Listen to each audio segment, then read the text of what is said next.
반지의 제왕, 반지 원정대, 이권의 2장, 엘론드의 회의, 3부. 만일 당신 말씀대로 사르만이 악의 길에 들어섰다면 로안의 종말도 멀지 않은 셈이죠. 과히 이르는 동특이 바로 전에 나를 로안에 내려주었습니다. 이야기가 너무 길어졌군요. 이제부터는 간단하게 말씀드리겠습니다. 로안에도 벌써 악의 세력이 손을 뻗치고 있었습니다. 사르만의 가머니설에 넘어간 거지요. 로안 왕은 내 경고는 전혀 들을 생각도 않고 말을 한 필 줄 테니 떠나라고 하더군요. 그래서 나는 가장 날렵해 보이는 말을 골랐습니다. 내게는 무척 마음에 드는 선택이었지만 왕에게는 별로 달갑지 않은 일이었겠지요. 난 가장 훌륭한 말을 택했습니다. 지금까지 그렇게 멋진 말은 본 적이 없었지요. 그러자 아라고론이 말했다. 그렇다면 혈통이 좋은 말인가 보군요. 하지만 무엇보다도 사우론이 말을 곡물로 받는다는 건 정말 슬픈 소식입니다. 내가 지난번에 로안에 갔을 때만 해도 그렇지는 않았는데 말입니다. 그때 보로미르가 끼어들었다. 맹세컨대 지금도 그렇지 않습니다. 그건 대적의 거짓말입니다. 저는 로안인들을 압니다. 진실하고 용감한 민족이죠. 우리가 옛날에 양도한 땅에서 살고 있는 우리의 동맹국입니다. 그러자 아라고론이 대답했다. 모르도르의 그림자는 사방에 깔려 있어. 게다가 사르만이 그들의 코앞에 있으니 로안은 함락된 거나 마찬가지요. 당신이 돌아가는 길에 들러보면 어떤 일이 벌어지고 있을지 모르지요. 적어도 그들은 말을 팔아서 목숨을 부지하는 일은 하지 않을 겁니다. 그들은 말을 친족처럼 아낍니다. 리더마크의 말은 암흑의 땅과는 거리가 먼 북부 평원 태생이고 그들의 혈통은 주인들과 마찬가지로 먼 옛날 자유의 시대부터 이어지기 때문입니다. 그러자 간달프가 말했다. 보로미르의 말이 맞소. 내가 탄 그 말은 어쩌면 역사의 첫 새벽에 태어난 말일지도 모릅니다. 아홉기사의 말도 바람처럼 빠르고 지칠 줄 모르는 그 말과는 비교가 되지 않습니다. 그 준마의 이름은 샤두팍스지요. 낮에는 털이 은빛으로 빛나고 밤에는 마치 어둠 속의 그림자처럼 흔적 없이 달립니다. 발굽소리의 경쾌함이란 이루다 표현할 수가 없지요. 아무도 그 말을 타지 못한 모양인데 내가 타면서 길을 들였습니다. 속도가 얼마나 대단한지 로안을 출발한 것과 프로도가 호빗골을 떠난 것이 거의 동시일 텐데 프로도가 고분구릉에 있을 때 난 벌써 샤이어에 도착했을 정도입니다. 그러나 달리면서도 걱정이 앞섰지요. 북쪽으로 올라오는 내내 기사들의 소식을 들었고 밤낮으로 그들을 따라잡았으나 그들은 여전히 내 앞에 있었으니까요. 내가 알기로 그들은 세력을 분산시켰습니다. 일부는 초록길에서 멀지 않은 샤이어 동쪽 경계에 남았고 일부는 남쪽에서 샤이어로 잠입했습니다. 내가 호빗골에 도착했을 때 프로도는 이미 떠나고 없더군요. 그래서 감지 영감과 이야기를 몇 마디 나누었는데 말만 많았지 중요한 이야기는 별로 없었습니다. 영감은 골목쟁이 집의 새 주인에 대해 영 못마땅한 모양이더군요. 계속 이런 불평을 늘어놓았습니다. 변해도 이렇게 변할 수가 없어요. 내 평생에 이런 꼴을 보다니 최악의 상황이라니까요. 그는 몇 번씩이나 최악이라는 말을 하더군요. 그래서 나는 최악이란 좋은 말이 아니네 영감. 정말 최악의 경우를 당하면 어쩌려고 그러나 하고 위로해 주었습니다. 그렇지만 나는 그의 이야기에서 프로도가 호빗골을 떠난 지 일주일이 채 안 되었고 바로 그날 저녁 암흑의 기사들이 마을로 몰려왔다는 사실을 알아냈습니다. 나는 두려움에 사로잡혀 급히 말을 몰았죠. 노릇골에 도착해보니 아니나 다를까 벌써 막대기로 개미집을 쑤신 듯 큰 소동이 벌어졌더군요. 크리꾸렁의 집은 모조리 난장판이 되어 문이 열려있고 아무도 보이지 않았습니다. 문간에 떨어져 있던 프로도의 망토를 본 순간 거의 절망적이었지요. 주위를 둘러보고 무슨 소식이라도 들었다면 다소 마음이 놓였겠지만 워낙 급하고 경황이 없었습니다. 곧바로 말을 타고 기사들을 뒤쫓았지요. 하지만 그들은 여러 방향으로 뿔뿔이 흩어져 버려 도무지 방향을 종잡을 수가 없더군요. 속수무책으로 망설이다가 적어도 그들 중 한두 명은 불의로 갔을 거라는 생각이 번뜩 들더군요. 그리고 여관 주인을 생각하니 새삼스럽게 분통이 터지기도 해서 그쪽으로 향했습니다. 여관 주인이 뭔가 들은 말이 있을 거란 생각을 한 거지요. 그리고 그 영감 이름이 뭐이라고 했지. 만일 프로도가 그 영감 때문에 출발이 늦어졌다면 그 이름 그대로 온몸에다 버터를 바르고 숯불에 올려 로스구이를 만들어야겠어. 그런 생각을 하며 여관에 들어갔습니다. 머리내는 나를 보자마자 사색이 되어 땅바닥에 납작 엎드리더니 땅속으로 꺼질 듯한 신용을 하더군요. 그러자 프로도가 놀라 외쳤다. 설마 그를 혼내진 않으셨겠지요. 그는 아주 친절했고 할 수 있는 한 최선을 다했습니다. 간달프는 웃었다. 걱정 말게. 물어뜯지는 않고 살짝 찢어주기만 했지. 그의 이야기를 듣고 내가 무척 기뻐하자 그제야 떠는 걸 멈추더군. 그래서 그 늙은이를 힘껏 안아주었지. 그땐 자초지종을 짐작조차 할 수 없었지만 어쨌든 자네가 그 전날 밤 불의에 서먹고 아침에 성큼거리와 함께 떠났다는 걸 알았네. 난 너무 기뻐서 이렇게 외쳤지. 성큼거리라고. 그러자 머위네는 내 뜻을 오해하고는 이렇게 변명하더군. 그렇습니다. 걱정이 됩니다만 사실이에요. 그가 먼저 그들 일행에게 접근했고 제가 말렸는데도 그들은 그와 함께 떠났어요. 그들은 여기 있는 동안 아주 즐겁게 지냈지요. 멋지게 한바탕 놀았답니다. 그래서 난 이렇게 말해주었지. 멍청이, 바보, 위대하고 사랑스런 우리 에포리 아재. 이건 지난 여름 이후 내가 들은 최고의 소식일세. 적어도 금덩이 하나쯤의 가치는 있는 거야. 자네 맥주에 앞으로 7년 동안 마법의 맛이 깃들기를 바라네. 이제야 좀 쉴 수 있겠군. 잠자리에 들어본 게 언젠지 까마득하군. 그래서 나는 기사들이 어디 있을까 궁금해하며 그날 밤을 부리에서 묵었습니다. 그때까지 부리에는 그들 중 단 둘만 나타난 것 같았습니다. 하지만 밤중에 소식을 더 들었습니다. 적어도 5기사가 서쪽에서 나타나 마을 입구의 문을 부수고 들어와 일진강풍처럼 부리를 휩쓸고 지나갔다는 겁니다. 그래서 부리 사람들은 아직도 공포에 떨면서 말세가 가까웠다고 중얼거리고 있지요. 나는 동이 트기 전에 일어나 그들의 뒤를 따랐습니다. 확실치는 않지만 추리를 하자면 이렇습니다. 그들의 대장은 부리 남쪽 은밀한 곳에 숨어 있었고 둘만 먼저 마을로 들어왔습니다. 그리고 넷은 샤이어로 쳐들어간 겁니다. 그러나 부리와 클구렁에서 실패하자 그들은 다시 대장에게 되돌아간 것이죠. 그 바람에 동부대로는 그들의 첩자들만 감시를 할 뿐 경계가 다소 소홀해졌습니다. 대장은 그들 중 일부는 들판을 가로질러 동쪽으로 똑바로 가게 하고 자신은 분노를 사귀지 못한 채 나머지와 함께 동부대로를 따라 계속 올라온 겁니다. 나는 질풍처럼 달려서 부리를 떠난 지 둘째 날 해가 지기 전에 바람마루에 이르렀습니다. 그들이 눈앞에 나타났지요. 그러나 그들은 내가 분노한 것을 알았고 또 하늘에 해가 아직 떠 있었기 때문에 일단 뒤로 물러서더군요. 밤이 되니 그들은 점점 거리를 좁혀 삼곡대기의 암원술 원형지대에서 드디어 나를 둘러쌌습니다. 나 혼자 그들 모두를 상대하기는 정말 벅찼습니다. 아마 옛날 봉화를 피운 이래로 바람마루가 그렇게 빛과 불꽃으로 번득인 적은 없었을 겁니다. 동틀녘의 하나는 겨우 포위망을 벗어나 북쪽으로 달렸습니다. 거기 더 있어봤자 소용이 없었기 때문이죠. 우선 그 넓은 산을 다 뒤져서 프로도를 찾아낸다는 게 불가능할 뿐 아니라 나즈그를 뒤에 달고 그를 찾는다는 것은 더 어리석은 일이기 때문이었죠. 그래서 일단 아라고른을 믿기로 했습니다. 그리고 그들 중 일부를 유인하면서 프로도보다 먼저 깊은 굴에 도착해 대책을 강구하기로 결정했습니다. 4명의 기사가 따라오다가 돌아갔는데 지금 와서 보니 그들은 브루인의 여울로 간 것 같습니다. 그것이 프로도에게는 다행이었지요. 그들이 프로도 일행의 야영지를 습격할 때는 9이 아니라 5분이었으니 말입니다. 나는 흰생강 상류로 올라가서 에트낭야를 지나 다시 남쪽으로 내려오는 어려운 길을 거쳐 마침내 여기에 도착했습니다. 바람마루에서 여기까지 거의 15세가 걸렸지요. 우선 트롤고원 암벽지대에서는 말을 탈 수 없었고 게다가 샤도팍스가 떠났기 때문이었습니다. 샤도팍스를 주인에게 돌려보내기는 했지만 우리는 우정이 깊어졌기에 내가 부르면 언제나 다시 찾아오리라 생각됩니다. 하여간 그 때문에 나는 반지보다 겨우 이틀 먼저 여기 도착한 것이지요. 이미 프로도가 위험에 처했다는 소식은 여기에 알려져 있었고 그것은 사실로 입증되었습니다. 프로도, 이것이 내 이야기의 끝일세. 엘론드와 여러분께서는 이야기가 너무 길었던 점을 양해해 주십시오. 하지만 간달프가 약속을 어기고 제 시간에 나타나지 않았다는 사실은 예전에 없던 일이니만큼 반지의 사자에게 그 이유를 분명히 해명할 필요가 있다고 생각했습니다. 이제 내 이야기는 모두 끝났습니다. 우리는 여기에 모였고 반지도 여기 있습니다. 하지만 우리의 목적에 한 걸음도 접근하지 못했습니다. 이제 어떻게 해야 할까요? 침묵이 흐른 뒤 마침내 엘론드가 입을 열었다. 사르만의 배신은 슬픈 일입니다. 그를 믿었고 또 우리의 논의에 그가 항상 깊이 개입했기 때문에 더욱 그렇습니다. 대적의 기술을 깊이 연구한다는 것은 그 의도가 선하든 악하든 간에 위험합니다. 하지만 그와 같은 타락과 배신은 유감스럽게 옛날에도 있었습니다. 우리가 오늘 들은 이야기 중에서는 프로도의 이야기가 가장 놀랍습니다. 나는 여기 있는 빌보 말고는 호빗들을 거의 모릅니다만 이제 보니 빌보도 내 생각처럼 특이하거나 괴짜오빗은 아닌 것 같군요. 내가 지난번 서쪽으로 여행한 이후 세상은 많이 바뀌었습니다. 우리가 아는 고분학명들은 여러 가지로 불립니다. 묵은 숲에 대해서도 많은 이야기가 전해오지만 지금 남은 지역은 과거 북쪽 변경의 일부일 뿐이죠. 옛날에는 다람쥐들이 지금의 샤이어에서 아이센가드 서쪽 덜랜드까지 나무만 타고 다닐 수 있었던 적도 있습니다. 언젠가 그곳을 여행했는데 신기한 야생 동식물들을 많이 알게 되었습니다. 하지만 봄바디를 까맣게 잊고 있었어요. 그 옛날 언덕을 뛰어다니던 바로 그 인물이 맞는지 몰라도 그는 그때 이미 무척 나이가 많았습니다.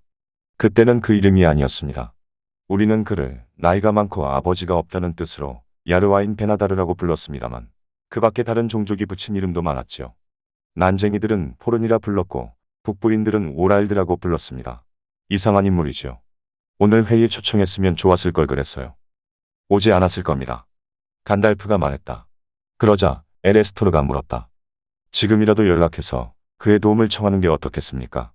그는 이 반지에 영향력을 행사할 수 있을 것 같은데요. 그러나 간달프는 반대했다. 아니요, 난 그렇게 생각하지 않습니다. 차라리 그에게 반지가 아무 영향력을 행사하지 못한다는 편이 옳겠지요. 그는 그 자신의 주인입니다. 반지를 변화시킬 수도 없고 또 타인에 대한 반지의 힘을 사라지게 할 수도 없습니다. 게다가 지금은 아무도 찾을 수 없는 자신의 조그만 땅에 머물러 있습니다. 아마도 세월이 바뀌기를 기다리고 있을 것이니 밖으로는 나오지 않겠지요. 에레스트르가 다시 말했다. 그의 영역 내에선 아무도 그를 괴롭히지 못하는 것 같군요. 그렇다면 그가 반지를 그곳에 영원히 간직하면 어떻겠습니까? 안 됩니다. 10중 8구는 맞지 않으려 할 겁니다. 물론 온 세상의 자유민들이 모두 그에게 간청한다면 승낙할지도 모르지요. 하지만 그는 왜 그래야 하는지 이해하지 못할 겁니다. 그에게 반지를 준다면 그는 곧 그걸 잊거나 멀리 던져두기 십상입니다. 그런 것은 그에게 아무 매력이 없습니다. 따라서 그는 매우 불안한 관리인이 되겠지요. 이것만으로도 충분한 답이 될 겁니다. 간달프의 말이 끝나자 글로르핀델이 말했다. 여하튼 그에게 반지를 보내는 것은 결국 최후의 날을 연기하는 것밖에는 안 됩니다. 그는 지금 멀리 있습니다. 적의 첩자들에게 들키지 않고 다시 거기까지 간다는 것도 불가능합니다. 설령 그렇게 할 수 있더라도 조만간 반지의 제왕은 반지를 숨긴 곳을 찾아낼 것이고 그러면 모든 힘을 그리로 기울일 겁니다. 봄바딜 혼자서 그 힘을 막을 수 있을까요? 나는 불가능하다고 봅니다. 결국 모두가 정복되면 봄바딜도 쓰러지고 말겠죠. 최초에 났으니 최후에 쓰러질 법도 하지 않습니까? 그리고 그 다음엔 어둠이 덮칠 겁니다. 이번에는 갈도르가 나섰다. 야르와인에 대해선 이름밖에 아는 게 없지만 내 생각에도 글로르핀델의 의견이 옳은 것 같습니다. 대적에게 대항할 수 있는 힘이 이 대지 자체에 없다면 그에게도 없습니다. 반대로 사우론에겐 높은 산조차 파괴하고 변형시킬 힘이 있음을 우리는 압니다. 지금 남은 세력이라고는 이곳 임나드리스의 의리와 회색 항구의 키르단, 그리고 로리엔뿐입니다. 하지만 다른 모든 곳이 쓰러지고 마지막으로 사우론이 쳐들어올 때 그들이 대적을 막아낼 수 있겠습니까? 우리가 막아낼 수 있겠습니까? 그러자 엘론드가 대답했다. 내게는 그럴 만한 힘이 없습니다. 그들도 불가능하지요. 그렇다면 적에게 강제로 반지를 빼앗기지 않기 위해서 우리가 취할 수 있는 방법은 두 가지뿐입니다. 바다 저쪽으로 보내든 파괴하든 둘 중 하나입니다. 글로르핀델이 말하자 다시 엘론드가 대답했다. 간달프의 말에 의하면 우리의 기술로는 반지를 파괴하는 것이 불가능하다고 합니다. 그리고 바다 저편의 이들도 그것을 받아들이지 않을 겁니다. 좋든 싫든 그것은 가운데 땅에 속한 것이므로 여기 있는 우리가 처리해야 합니다. 글로르핀델이 다시 말했다. 그렇다면 바닷속에 던져버립시다. 사르만의 거짓말을 사실로 만드는 겁니다. 우리가 회의를 하고 있는 이 시간, 이미 그의 발길은 악의 길로 들어서 있음이 분명해졌습니다. 그는 반지가 완전히 사라지지 않았다는 사실을 알면서도 우리에게는 그렇게 믿게 했습니다. 사실 그 자신이 반지를 노리면서 그렇게 말한 것이지만 종종 거짓말에도 진실이 담겨 있을 때가 있습니다. 바닷속이라면 반지는 안전할 것입니다. 그러자 다시 간달프가 나섰다. 영원히 안전한 것은 아닙니다. 깊은 물속에도 적의 첩자가 있을 수 있습니다. 그리고 바다와 육지는 변하게 마련입니다. 우리가 여기 모인 것은 한 계절이나 일부의 생물들 아니면 한 시대만을 염려하기 위함이 아니라 과연 가능할지 모르지만 이 골칫거리를 영원히 제거할 수 있는 궁극적인 해결책을 찾아야 합니다. 이번에는 갈도르가 말했다. 바다는 해결책이 못 됩니다. 만일 야르와인에게 보내는 것이 위험하다면 바다에 던져버리는 것은 훨씬 더 위험합니다. 제 직감으로도 사우론이 현재의 상황을 보고받는다면 분명 서쪽으로 가는 길에서 우리를 기다릴 겁니다. 틀림없습니다. 지금은 9기사들이 말을 잃은 상태지만 그것도 잠시뿐, 곧 더 날쌘 새말로 갈아탈 겁니다. 해안선을 따라 북으로 진군하는 길과 사우론 사이에는 기울어가는 곤도르의 세력만 있을 뿐입니다. 만일 그가 백색탑과 회색 항구를 공격한다면 앞으로 요정들은 가운데 땅에 깊어가는 어둠에서 탈출할 길이 없어지는 거지요. 그러자 보로미르가 나섰다. 그 공격은 당분간은 가능하지 않습니다. 곤도르가 기울어 간다고 말씀하셨지만 아직은 건재합니다. 마지막 순간까지도 곤도르는 매우 용감합니다. 하지만 당신들의 군세도 아홉나주구를 막을 수는 없습니다. 또한 그들은 곤도르가 지키지 않는 다른 길을 찾아낼 겁니다. 갈도르가 말하자 에레스트르가 나섰다. 그렇다면 글로르핀델이 이미 말한 대로 길은 두 가지밖에 없습니다. 반지를 영원히 숨기든 아니면 파괴하는 것이지요. 하지만 둘 다 우리의 능력 밖의 일입니다. 누가 이 수수께끼를 풀 수 있겠습니까? 그러자 엘론드가 엄숙하게 말했다. 이 자리에 있는 누구도 풀 수 없습니다. 만일 우리가 두 가지 방법 중 하나를 택한다면 어떤 일이 일어날지 아무도 예측할 수 없습니다. 하지만 내가 보기엔 이제 우리가 어떤 길을 택해야 할지 분명해진 것 같습니다. 서쪽으로 가는 길은 가장 쉬운 길이지요. 그렇기 때문에 그 길은 피해야 합니다. 틀림없이 그들이 감시하고 있을 겁니다. 요정들이 그 길로 탈출한 적이 한두 번이 아니니까요. 결국 우리는 어려운 길, 아무도 예견하지 못할 길을 찾아야 합니다. 혹시 희망이 있다면 그 길뿐일 것입니다. 위험 속으로 뛰어드는 거지요. 모르도로로 말입니다. 우리는 반지를 불의 산 분학으로 던져 넣어야 합니다. 다시 침묵이 흘렀다. 프로도는 반짝이는 햇빛과 맑은 물소리로 가득 찬 계곡이 한눈에 내려다 보이는 이 아름다운 저택에 앉아 있으면서도 막막한 어둠의 공포를 느꼈다. 보로미르가 몸을 움직였고 프로도가 그것을 보았다. 그는 손가락으로 커다란 뿔나팔을 만지면서 얼굴을 찡그렸다. 마침내 보로미르가 입을 열었다. 저는 이런 논의를 정말 이해할 수가 없습니다. 사르만은 배신자이긴 하지만 중요한 암시를 해준 게 아닙니까? 왜 반지를 숨기거나 파괴하는 것만 생각하시는 겁니까? 반지가 우리 손에 들어왔는데 이처럼 위급할 때 그것을 사용하는 게 좋지 않습니까? 우리 자유국의 군주들은 반지의 힘으로 대적을 이길 수 있을 겁니다. 대적이 가장 두려워하는 것도 바로 그것입니다. 곤도르인들은 용감합니다.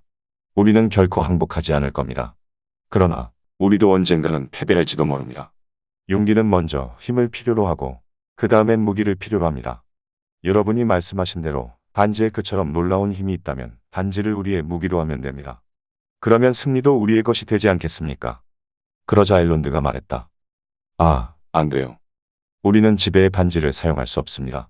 그건 우리가 너무도 잘 아는 사실이지요. 그것은 사우론이 만든 것이고 따라서 그의 것이며 사악한 것입니다. 보로미르, 반지의 힘은 너무 위력적이어서 아무나 함부로 휘두를 수 없습니다. 이미 스스로 위대한 힘을 소유한 자만이 반지를 사용할 수 있을 뿐이죠. 그러나 그런 이들조차 그 때문에 더욱 치명적인 화를 자초할 수 있습니다. 반지에 대한 욕망, 그것이 바로 그의 마음을 타락시키는 겁니다. 사르만을 보시오. 만일 현자들 중 한 명이 반지를 가지고 또 그의 지혜를 이용하여 모르도르의 군주를 무찌를 수 있다면 그는 곧 사우론의 권좌에 스스로 오를 것이며 따라서 또 하나의 암흑군주가 탄생하는 겁니다. 이것이 반지가 파괴되어야 하는 또 다른 이유입니다. 이 세상에 반지가 존재하는 한 그것은 현자들에게조차 위협이 됩니다. 왜냐하면 처음부터 악한 이는 없기 때문입니다. 사우론도 마찬가지였습니다. 나는 반지를 숨기기 위해 그것을 만지는 것조차 두렵습니다. 그리고 그것을 휘두르기 위해 만지는 일은 더욱 원치 않습니다. 그러자 간달프도 말했다. 나 역시 그렇습니다. 보로미르는 의심스럽다는 얼굴로 그들을 바라보았으나 곧 고개를 숙였다. 정 그렇다면 우리 곤도르는 지금의 무기로 싸우는 수밖에 없겠지요. 그리고 적어도 현자들께서 반지를 지켜주시는 한 우리는 계속 싸울 겁니다. 혹시 그 부러진 검이 공격을 막아낼 수 있을지도 모르죠. 그 검을 휘두르는 손이 그 검뿐 아니라 선왕의 능력까지 물려받았다면 말입니다. 그러자 아라고른이 대답했다. 혹시 합니까? 하지만 그것을 곧 시험해 볼 작정입니다. 그날이 너무 멀지 않았으면 좋겠습니다. 저는 도움을 요청하러 온 것은 아닙니다만 우리는 사실 도움이 필요합니다. 다른 이들도 모든 힘을 다해 함께 싸우고 있다는 소식을 듣는다면 우리 곤도르인들도 위안을 받을 겁니다. 그러자 엘론드가 말했다. 그 점은 안심하십시오. 당신이 알지 못하는 많은 세력과 나라들이 더 있습니다. 당신에게 보이지 않을 뿐이지요. 안두인 대하가 아르고나스와 곤도르 입구까지 흘러가는 동안 많은 대지를 거쳐간다는 것을 기억해 두십시오. 난쟁이 근로인이 나섰다. 그 모두가 힘을 합치고 연합하여 각자의 능력을 발휘한다면 그나마 다행이겠군요. 게다가 좀 덜 위험한 다른 반지도 있으니 위급할 땐 사용할 수도 있지 않을까요? 난쟁이들의 7 반지는 잃어버렸습니다. 발린이 마지막 반지였던 스로르의 반지를 찾아내지 못한다면 말입니다. 스로르가 모리아에서 사라진 뒤로 아무 소식이 없습니다. 이제 와서 솔직히 말씀드립니다만 발린이 떠나간 데는 그 반지를 찾기 위한 목적도 있었습니다. 그러자 간달프가 말했다. 발린은 모리아에서 어떤 반지도 찾을 수 없을 겁니다. 스로르는 반지를 자기 아들 스라인에게 주었지만 스라인은 소린에게 물려주지 않고 갖고 있다가 돌굴르의 토굴에서 강제로 빼앗겼습니다. 내가 너무 늦었지요. 근로인이 탄식했다. 그럴 수가. 복수의 날은 언제나 올 것인가. 하지만 아직 3개의 반지는 남아있지 않습니까? 요정들의 3 반지는 어떻게 되었습니까? 그것도 대단한 힘이 있다고 들었습니다. 요정 용주들께서는 그것을 갖고 계시지 않습니까? 그것들도 역시 먼 옛날의 암흑군주가 만든 것이지요. 지금은 한가히 쉬고 있는 겁니까? 여기 유정용주들께서 계신데 말씀해 주시지요. 유정들은 아무 말도 하지 않았다. 한참 만에 엘론드가 입을 열었다. 내 이야기를 듣지 않았소. 글로인. 새 반지는 사우론이 만든 것이 아니고 그는 만져보지도 못했습니다. 그것들에 관해서는 언급하는 것이 금지되어 있지만 궁금한 분들이 많을 테니 이야기하겠습니다. 반지는 쉬고 있는 게 아닙니다. 그러나 유정의 반지들은 전쟁이나 정복을 위한 무기로 만들어진 게 아닙니다. 정복은 그 반지들의 목적이 아니죠.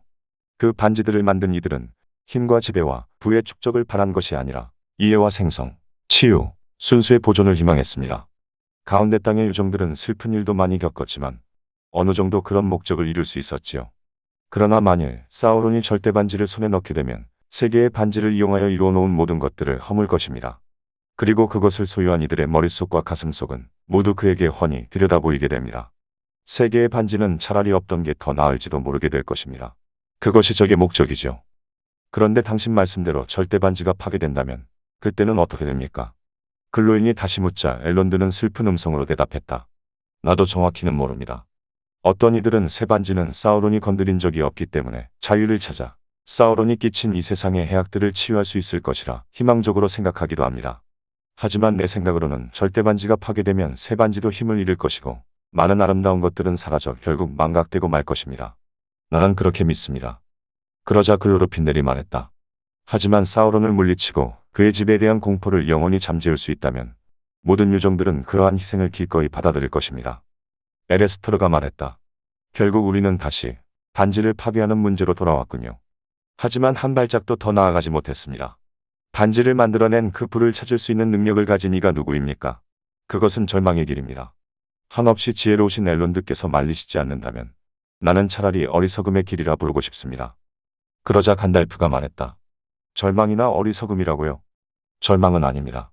왜냐하면 절망이란 아무 의심 없이 종말을 확신하는 이에게만 어울리는 말이기 때문입니다. 우리는 그렇지 않습니다. 모든 가능한 방법을 검토해 본 뒤 남는 필연을 인식하는 것은 오히려 지혜입니다. 거짓된 희망에 매달리는 이들에게는 그것이 우둔하게 보이겠죠. 그러니 그 어리석음을 우리의 외관으로 만들어 대적의 눈을 피할 가림막이 되게 합시다. 왜냐하면 그는 매우 똑똑하니까 자신의 악의 저울로 모든 일을 정확하게 측정할 테니 말입니다. 그러나 그가 알고 있는 유일한 척도는 욕망, 오직 권력을 향한 욕망뿐입니다. 그는 타인의 생각을 모두 그런 척도로 판단합니다. 어느 누가 반지를 거부한다거나 우리가 그 반지를 파괴하리라는 것을 그의 사고방식으로는 도저히 생각할 수 없을 겁니다. 우리가 반지를 파괴하기로 작정한다면 그는 알아채지 못할 것입니다. 엘론드가 말을 받았다. 당분간은 그렇습니다. 우리는 그 길을 가야 합니다. 하지만 매우 어려운 길입니다. 강한 자나 지혜로운 자는 멀리까지 갈 수 없습니다. 그 길은 강한 자만큼의 희망을 가진 약한 이가 가야 하는 길입니다. 역사의 수레바퀴를 움직인 것은 사실 그런 식이었습니다. 강자들의 눈이 다른 곳을 향하는 동안 작은 손들은 바로 자신들이 해야만 하기 때문에 그 일을 하는 겁니다. 그러자 갑자기 빌보가 입을 열었다. 좋습니다. 좋아요, 엘론드님. 그만하세요. 무슨 말씀을 하시는지 충분히 알겠습니다. 어리석은 호빗 빌보가 이 일을 저질러 놓았으니 끝맺음도 제가 하는 것이 낫겠다는 말씀이시지요. 저는 지금까지 여기서 편안하게 지내며 자서전을 계속 집필해 왔습니다. 자세히 말씀드리자면 지금 맺은 말을 생각하는 중이었지요. 이렇게도 써보았습니다. 그리고 그는 그 후로 죽을 때까지 행복하게 살았다.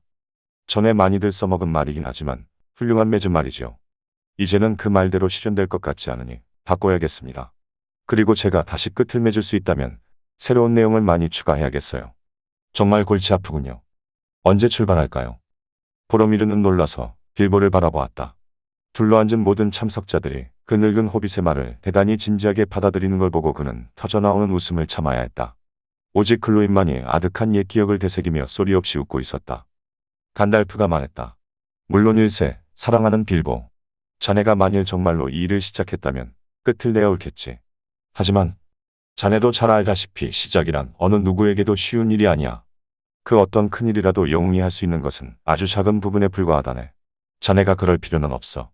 혹시 진심으로 그런 생각을 하는지는 몰라도 우리는 자네가 농담 삼아 그런 용감한 제안을 했다고 믿고 싶네. 자네에게는 힘에 부치는 일이야, 빌보. 자네가 다시 떠맡을 수는 없어. 이미 지나갔다네. 충고 한마디 더 하면 자네 역할은 이제 기록원의 역할 말고는 끝났다는 거야. 자네는 지피를 완성하게. 맺은 말을 바꾸지 말고. 아직 희망은 있네. 그들이 돌아올 때 속편을 쓸 준비를 하게. 빌보는 웃었다. 간달프, 당신에게서 이렇게 듣기 좋은 충고가 나올 때도 있군요. 하지만 지금까지의 듣기 싫은 충고는 모두 결과가 좋았는데 이번의 충고는 그래서 꺼림칙하군요.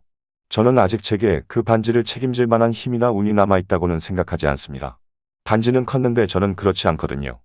그런데 아까 그들이라고 하셨는데 누구를 가리키는 겁니까? 반지를 맡아서 떠날 사자들일세. 알았어요. 그게 누구냐 하는 것이 문제 아닙니까? 오늘 회의에서 결정해야 할 전부이자 유일한 안건이 바로 그거 아닙니까?